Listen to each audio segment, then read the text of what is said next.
31ಕ್ಕೆ ಸುಮಾರು 5,893 ಡಿಪಾಸಿಟ್ ಇದ್ದದ್ದು. ನವೆಂಬರ್ಗೆ ನಾವು ಅಧಿಕಾರ ವಹಿಸಿದಾಗ 5,080 ಅಂದ್ರೆ 1,010 ಕೋಟಿ ಕಮ್ಮಿ ಆಗಿದೆ. ಯಾಕೆ ಇದನ್ನು ಹೇಳ್ತೀವಿ ಅಂದ್ರೆ ಮೇಲಿಂದ ಮೇಲೆ ಮೀಡಿಯಾದಲ್ಲಿ ಇರ್ಬೋದು, ವಾಟ್ಸಪ್ದಲ್ಲಿ ಇರ್ಬೋದು, ಅಥವಾ ಯೂಟ್ಯೂಬ್ನಲ್ಲಿ ತಾವೆಲ್ಲರೂ ಕೇಳ್ತಿರ್ತೇವೆ. ಅದ್ರ ಸವಿಸ್ಕಾರವಾಗಿ ಇವತ್ತು ಬೆಳಗಾವಿ ಜಿಲ್ಲೆಯಲ್ಲಿ ಇರ್ತಕ್ಕಂಥ ಎಲ್ಲ ಸಂಘದ ಗೌರವಾನ್ವಿತ ಸದಸ್ಯರು ಇವತ್ತು ಬರೋದ್ರಿಂದ ಅವ್ರ ಮುಂದೆ ತಿಳಿಸೋದು ನಮ್ಮ ಆದ್ಯ ಕರ್ತವ್ಯ ಅಂತ. ಯಾಕಂದ್ರೆ ಬೇರೆ ಎಷ್ಟೋ ಸಂಘ ಸಂಸ್ಥೆಗಳು ಇರ್ಬೋದು, ಆದರೆ ಈ ಫ್ಯಾಕ್ಟ್ ಸಂಸ್ಥೆಗೆ ಮತ್ತು DC ಬ್ಯಾಂಕ್ ಎಷ್ಟು ಮಹತ್ವ ಅದ ಅಷ್ಟು ಮಹತ್ವ ಬೇರೆ ಎಲ್ಲೂ ಇರಂಗಿಲ್ಲ. ಯಾಕಂದ್ರೆ ಸರ್ಕಾರಿ ಸ್ಕೀಮ್ಗಳು ಯಾವುದೇ ಇದ್ದರೂ ಕೂಡ ಇವತ್ತು 0% ಬಡ್ಡಿನೇ ಕೊಡುವಂಥ ಯೋಜನೆ ಇರ್ಬೋದು, 3% ಕೊಡೋ ಯೋಜನೆ ಇರ್ಬೋದು, ಅಥವಾ ಸರ್ಕಾರದಿಂದ ಒಂದು ಬಡ್ಡಿ ಮನ್ನಾ ಆದ್ರೆ ಬರೀ ಫ್ಯಾಕ್ಟ್ ಸೊಸೈಟಿ ಮತ್ತು DC ಬ್ಯಾಂಕ್ ತಗೋದಂತ ಮಾತ್ರ ಸಿಗ್ತದೆ. ಆದ ಕಾರಣ ಬರ್ತಕ್ಕಂಥ ಈ ಹೋದ ಚುನಾವಣೆ 10 ನವೆಂಬರ್ದಲ್ಲಿ ಬೆಳಗಾವಿ ಜಿಲ್ಲೆಯ ಉಸ್ತುವಾರಿ ಸಚಿವರಾದ ಸತೀಶ್ ಜಾರಕಿಹೊಳಿ ಅವರು ಮತ್ತು ಅರ್ಬನ್ ಭಾಗದ ಶಾಸಕರಾದ ಬಾಲಚಂದ್ರ ಜಾರಕಿಹೊಳಿ ಅವರ ನೇತೃತ್ವದಲ್ಲಿ ನಮ್ದೇನು 13 ಜನ ಟೀಮ್ ಇಲ್ಲಿ ಆರ್ಚ್ ಬಂತು. ಅದರ ನಂತರ ನಾವು 10ನೇ ನವೆಂಬರ್ಗೆ ಅಧಿಕಾರವನ್ನು ವಹಿಸಿದೆವು. ಆವತ್ತಿನಿಂದ ಇವತ್ತಿಗೆ ಅಂದ್ರೆ 3 ತಿಂಗಳು ಹೋದ್ರೆ 4ನೇ ತಿಂಗಳು ನಡೆದದ. ಯಾಕೆ ಇದನ್ನು ಹೇಳ ಬಯಸ್ತಂದ್ರೆ ಮೇಲಿದ ಮೇಲೆ ಬಹುತೇಕ ಯಾರಾದರೂ ರೈತ ಮಾತಾಡಿದ್ರೆ ನಾವು ಒಪ್ಕೊಳ್ತೀವಿ ಅಥವಾ ನಮಗೂ ಕೂಡ ತಿಳಿತದ. ಆದ್ರೆ 40 ವರ್ಷ ಅಧ್ಯಕ್ಷತೆಯಲ್ಲಿ 20 ವರ್ಷ ಅಧ್ಯಕ್ಷರಾಗಿದ್ದು ಅಂಥವ್ರು ಮಾತಾಡೋದಾದ್ರೆ ಒಂದು ಹಾಸ್ಯಾಸ್ಪದವಾಗ್ತದೆ. ಯಾಕಂದ್ರೆ ಎಲ್ಲ ಗೊತ್ತಿದ್ದವ್ರು ಅಂತಾರು ಇವತ್ತು 40 ವರ್ಷದಲ್ಲಿ ಅವ್ರು ಏನು ಮಾಡಿದ್ರು, 20 ವರ್ಷದಲ್ಲಿ ಅವ್ರು ಏನು ಮಾಡಿದ್ರು ಅನ್ನೋದಕ್ಕಿಂತ ಇವತ್ತು ಯಾವುದೋ ಸ್ಕೀಮ್ ಯಾರೂ ದೇಶದಲ್ಲಿ ಮಾಡಿಲ್ಲ ಅಂಥ ಸ್ಕೀಮ್ಗಳು ನಾವು 5 ವರ್ಷ ಪೀರಿಯಡ್ ನಾವು 13 ಜನ ಸೇರಿ ಮಾಡ್ತೀವಿ ಅಂತ ನಾನು ಆಶ್ವಾಸನೆ ಕೊಡ್ತೀನಿ.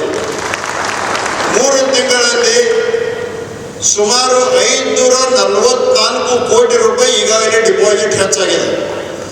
ನೀವು ಅಂತಿರ್ಬೋದು ಮೊನ್ನೆ 500 ಹೇಳ್ರಿ ಮತ್ತು ಇವತ್ತು 544 ಹೇಳಾಗ್ತಿರುತ್ತೆ.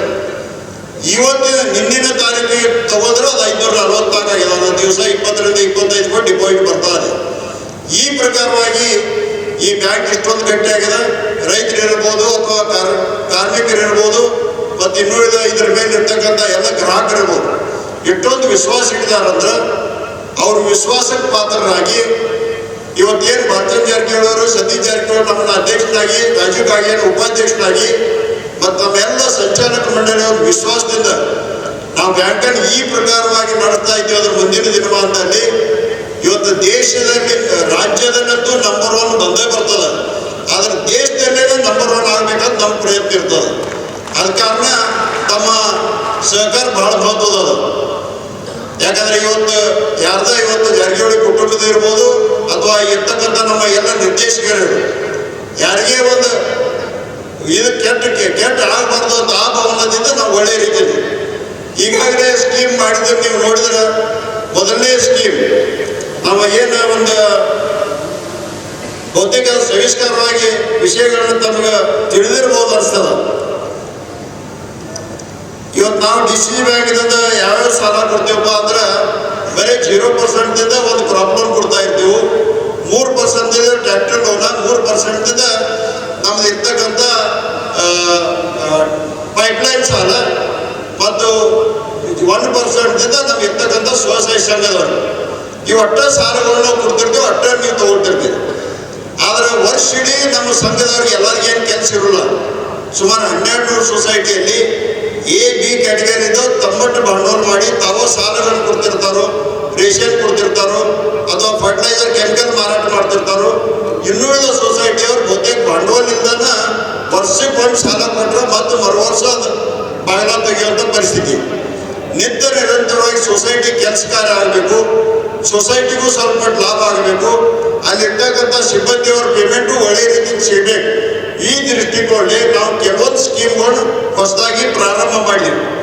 ಏನದು ಒಳ್ಳೆಯದಾಗ್ತದನೋ ಹೆಂಗಾಗ್ತದ ಅದು ಟ್ರಯಲ್ ಆ್ಯಂಡ್ ಎರರ್ ಅನ್ಬೋದು. ಆದರೆ ಈಗ ಮಾಡಿದೆವು.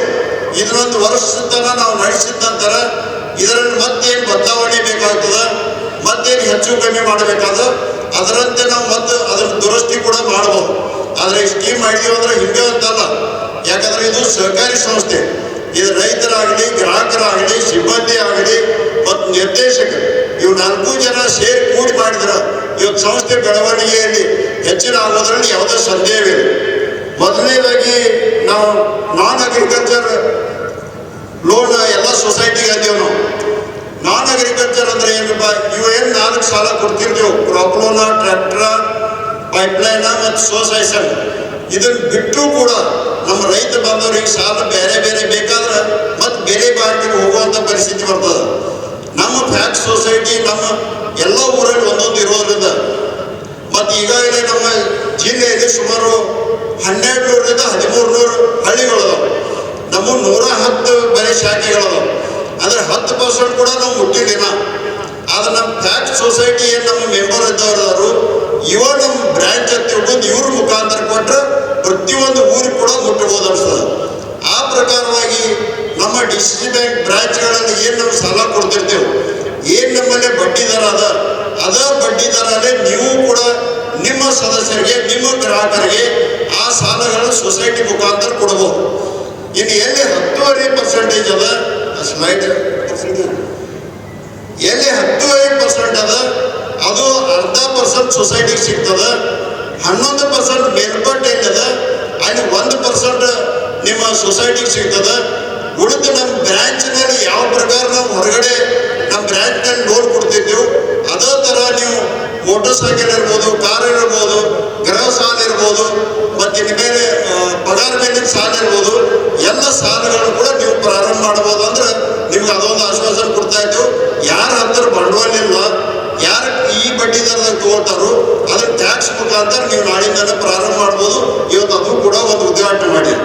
ಅಂದರೆ ಇವತ್ತು DCC ಬ್ಯಾಂಕ್ ಕೂಡ ಒಂದು ದುಡಿಯೋ ಬಂಡವಾಳ ಹೆಚ್ಚನ್ನು ಮಾಡಿ ನೀವು ಕೊಡುವಂಥ ಯೋಜನೆ.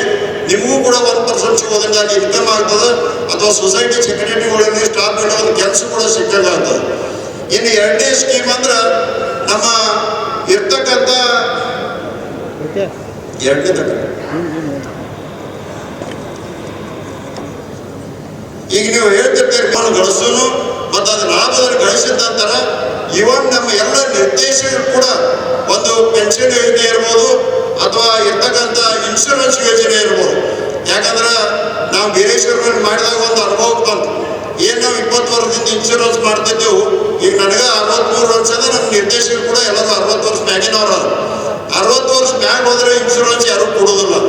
ಆದ ಕಾರಣ ನಾವು ಫಂಡ್ ಕ್ರಿಯೇಟ್ ಮಾಡಿ ನಾವು ಯಾವ ಪ್ರಕಾರ ಬೀರೇಶ್ವರಲ್ಲಿ ಕೊಡ್ತಾ ಇದ್ದೇವೆ ಆ ಪ್ರಕಾರ ಒಂದು ಹೆಚ್ಚಿನ ಲಾಭ ಆದ ನಂತರ ಆ ಲಾಭದ ಕೆಲವೊಂದು ಅಂಶವನ್ನು ನಾವು ರಿಸರ್ವ್ ಫಂಡ್ ಆಗಿ ಇಟ್ಟರೆ ಇವತ್ತು 60% ಮುಗಿದ ನಂತರ 60 ಏಜ್ ಮುಗಿದ ನಮ್ಮ ಇವನ್ನ ನಿರ್ದೇಶಕರು ಕೂಡ ಸ್ಕೀಮನ್ನು ನಾವು ಅಳವಡಿಸ್ಬೋದು. ಅದನ್ನು ಕೂಡ ಸ್ವಲ್ಪ ಟೈಮ್ ಕೊಡ್ರಿ ಅಂತ ಹೇಳ್ತೇನೆ ನಾನು. ಯಾಕಂದ್ರೆ ಬರೀ ಈಗ ಹೇಳಿದ ಪ್ರಕಾರ 4 ತಿಂಗಳಾಗಿದೆ, 4ನೇ ತಿಂಗಳು ನಡೆದದ. ಈಗ ಮಾರ್ಚ್ವರೆಗೆ ನಮ್ಮ ಹೊಸ ಮಂಡಳಿ ಬರೀ 5 ತಿಂಗಳಾಗ್ತದೆ. 5 ತಿಂಗಳಲ್ಲಿ ನಾವು ಏನು ಕಮಾಲ್ ಮಾಡಕ್ಕೆ ತೋರ್ಸಕ್ಕೆ ಸಾಧ್ಯ ಇಲ್ಲ. ಆದರೂ ಕೂಡ ಸಾಕಷ್ಟು ಡಿಪಾಸಿಟ್ ಹೆಚ್ಚು ಮಾಡಿದ್ದೆವು, ಸಾಲ ಹೆಚ್ಚು ಮಾಡಿದೆವು, ಇವೆಲ್ಲವನ್ನು ಹೆಚ್ಚು ಮಾಡಿ ಪ್ರಾಫಿಟ್ ಕೂಡ ಹೆಚ್ಚು ಆಗ್ಬೋದು ಅಂತ ತಿಳ್ಕೊಂಡು ಅಂದಾಜು ಅದ. ಆದರೆ ಇವೆಲ್ಲರೂ ಸೇರಿ ಮಾಡಿ ಮುಂದಿನ ವರ್ಷದಲ್ಲಿ ನೆಕ್ಕಿನ ಏನಾದರೂ ಸ್ಕೀಮ್ ನಮ್ಮ ಸಿಬ್ಬಂದಿ ಈ ಯಾವ ಪ್ರಕಾರ ನಮ್ಮ DCC ಬ್ಯಾಂಕಿನ ಸಿಬ್ಬಂದಿಯವರಿಗೆ ಒಂದು ಪೆನ್ಷನ್ ಯೋಜನೆ ಇರ್ಬೋದು, ಆ ಪ್ರಕಾರ ಕಾರ್ಯದರ್ಶಿ ಮತ್ತು ಇರ್ತಕ್ಕಂಥ ಸಿಬ್ಬಂದಿ ಕೂಡ ಪೆನ್ಷನ್ ಯೋಜನೆ ಇರ್ಬೋದು, ನಿರ್ದೇಶಕರು ಕೂಡ ಒಂದು ಸರ್ಕಾರದಿಂದ ಏನೋ ಒಂದು ಸ್ಕೀಮ್ ಬಂದದ್ದು ಅದು ಕೂಡ ಪೆನ್ಷನ್ ಯೋಜನೆ, ಆ ಪೆನ್ಷನ್ ಯೋಜನೆ ಇರ್ಬೋದು, ಇನ್ಶೂರೆನ್ಸ್ ಯೋಜನೆ ಇರ್ಬೋದು. ಎಲ್ಲವನ್ನು ಕೂಡ ಇದನ್ನು ಮಾಡಲು ಒಂದು ಪ್ರಾಮಾಣಿಕವಾದ ಪ್ರಯತ್ನ ಮಾಡಿ ನಾವು ಮಾಡ್ತಾ ಇರ್ತೇವೆ. ಈಗಾಗಲೇ ಸಾಕಷ್ಟು ನೀವು ಯೂಟ್ಯೂಬ್ನಲ್ಲಿ ಮತ್ತು ಅಲ್ಲಿ ಇಲ್ಲಿ ಎಲ್ಲ ನೋಡಿರ್ಬೋದು. ನಾವು ಪ್ರೆಸ್ ಮೀಟ್ ಮಾಡಿದ ನಂತರ ಏನೇನೋ ಅದಕ್ಕೆ ಬಂತು. ಅಂದರೆ ಖರೆ ಇದ್ದದ್ದು ಹೇಳಕ್ಕೆ ಹೋಗೋಣ ಅದು ಮೈ ಮ್ಯಾಗ ಉಳ್ಕೊಂಡ್ಬಿತ್ತು ಅಂತ. ಆದ ಕಾರಣ ಅದನ್ನು ನನ್ನ ಮನೆ ಕೂಡ ರಾಮದುರ್ಗ ಒಂದು ಸಭೆಯಲ್ಲಿ ಹೇಳ ಅವತ್ತು ಬರೀ ರಾಮದುರ್ಗ ತಾಲೂಕಿನವ್ರು ಹೇಳ್ತಾರೆ. ಆದರೆ ರೈತರಿಗೆ ಯಾವುದೋ ದ್ರೋಹ ಮಾಡಬೇಕು, ರೈತರಿಗೆ ಯಾವಾಗ ಅನ್ಯಾಯ ಮಾಡಬೇಕು, ರೈತರಿಗೆ ಏನಾದರೂ ಕಮ್ಮಿ ಮಾಡೋಕ್ಕಂತ ನಮ್ಮ ಎಲ್ಲ ನಿರ್ದೇಶಕರು ಕೂಡ ಯಾವುದೂ ಒಂದು ಭಾವನೆ ಇಲ್ಲ. ರೈತರಿಗೆ ಯಾವಾಗಿದ್ರೂ ಕೂಡ ಹೆಚ್ಚಿನ ಸಾಲ ಕೊಡಬೇಕು. ಈಗಾಗಲೇ 40,000 ನೀವು 80,000 ಮಾಡಿರಿ, 1 ಲಕ್ಷ ಮಾಡಿರಿ ಅಂತ ನೀವು ಬೇಡಿಕೆ ಇದ್ದ ಅದ. ಅದನ್ನು ಕೂಡ ನಾವು ವಿಚಾರ ಮಾಡಿ ಎಷ್ಟು ಹೆಚ್ಚು ಮಾಡಬಹುದಪ್ಪ ಅಂತ ಅನ್ನೋದು ಮಾರ್ಚ್ ನಂತರ ನಾವು ಅದನ್ನು ವಿಚಾರ ಮಾಡ್ಬೋದು. ಈಗಾಗಲೇ ಡಿಸ್ಟ್ರಿಕ್ಟ್ ಒಂದು ಟೆಕ್ನಿಕಲ್ ಕಮಿಟಿ ಇರ್ಬೋದು, DC ಅಧ್ಯಕ್ಷರ ಕೆಳಗಡೆ ಇರ್ತದೆ. ಆಮೇಲೆ ನಾವು ಇರ್ತಕ್ಕಂಥ ಸ್ಟೇಟ್ ಟೆಕ್ನಿಕಲ್ ಕಮಿಟಿ ಇರ್ಬೋದು, ಅದು ಕೂಡ ಇನ್ನೂವರೆಗೆ ಯಾವುದೋ ಕಮಿಟಿ ಆಗಿಲ್ಲ. ಆ ಕಮಿಟಿ ಆದ ನಂತರ ಕಮಿಟಿಯವ್ರಿಗೆ ಕನ್ವಿನ್ಸ್ ಮಾಡಿ ಈ ಕಬ್ಬಿಗೆ ಒಂದು 40,000 ಅಂದ್ರೆ ನಾವಿಲ್ಲಿ ಬೆಳಗಾವಿ ಜಿಲ್ಲೆಯಲ್ಲಿ ಬಹುತೇಕ 100 ಯಾವುದೇ ಬೆಳೆ ಇದ್ರೂ ಕೂಡ ಕಬ್ಬದ ತಿಳ್ಕೊಂಡು ಕೊಡ್ತೇವೆ. ಅವ್ರು ನಾಲ್ಕು ಪ್ರಕಾರ ಹೋದ್ರೆ ಬೇರೆ ಬೇರೆ ಬೆಳೆಗೆ ಬೇರೆ ಬೇರೆ ಆಗ್ತದೆ, ಮತ್ತು ಲವಣಿಗೆ ಬೇರೆ ಆಗ್ತದೆ, ಕೊಡವಿಗೆ ಬೇರೆ ಆಗ್ತದೆ, ನಿಡುವಿಗೆ ಬೇರೆ ಆಗ್ತದೆ. ಆದ್ರೆ ಒಂದೇ ಒಂದು ಕೊಡ್ತಿರ್ತೀವಿ. ಆದ್ರೆ ರೈತರು ಕೂಡ ಅನುಕೂಲ ಆಗಿದೆ. ಅಂದ್ರೆ ಇದೆಲ್ಲ ಮಾಡೋದ್ರಿಂದ ನಮ್ಮ ಡಿಪಾಸಿಟ್ ಹೆಚ್ಚು ಮಾಡೋದು ಅಥವಾ ಬೇರೆ ಕಡೆ ಸಾಲ ತಗೋದು, ಬೇರೆ ಕಡೆ ಪ್ರಾಫಿಟ್ ತರೋದು ಅಂದ್ರೆ ಎಲ್ಲೆಲ್ಲ ತಗೊಂಡು ಹೋಗ್ತೀವಲ್ಲ ಅದನ್ನ ಮತ್ತೆ ರೈತ ಬಾಂಧವರಿಗೆ ಮತ್ತು ಫ್ಯಾಕ್ಟ್ ಸೊಸೈಟಿಗೆ ಹಂಚತಕ್ಕಂಥ ಕೆಲಸಗಾರ. ಆದ ಕಾರಣ ಹೆಚ್ಚಿನ ರೇಟ್ ಲಾಭ ಮಾಡ್ತೀವಿ. ಒಟ್ಟು ನಾವು ಸವಲತ್ತುಗಳನ್ನು ಕೊಡ್ಬೋದು, ಒಟ್ಟು ಯೋಜನೆಗಳನ್ನು ಕೊಡ್ಬೋದು.